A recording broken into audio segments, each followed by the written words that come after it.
In today's video, I'm going to teach you how to manage batch and serial numbers in Zoho Inventory. Start by opening your browser and searching for Zoho. Log into your account and from the list of apps, select Inventory so we're working in the right place. Before you can assign numbers, enable tracking at the organization level. Click the settings gear in the top right, choose General, then scroll to the Items section. Under Advanced Inventory Tracking, check Batch Tracking or Serial Number Tracking based on what you sell. Use the Configure button to decide exactly where Zoho should ask for these numbers, such as on purchases, item adjustments, or sales. Choosing the right touchpoints ensures you're prompted at the moments that matter. When you're done, click Save. Head back to the main screen. When you create a new item, make sure the Track Inventory box is checked so quantities can be managed.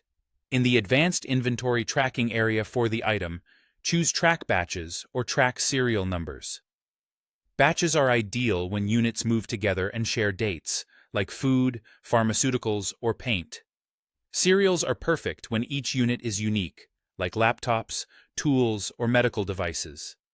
Next, enter your opening stock and the corresponding batch or serial numbers.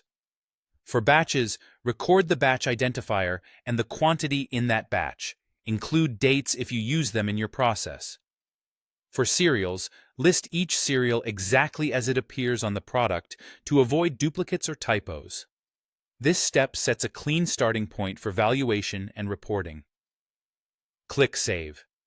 To manage stock later, open the item and click Adjust Stock, or use the plus button next to Item Adjustments. Enter the new quantity to reflect a count, a correction, or an incoming lot. When prompted, either add new batch or serial numbers or select existing ones so the adjustment ties to the right units. This preserves traceability for recalls, warranties, and accurate picking.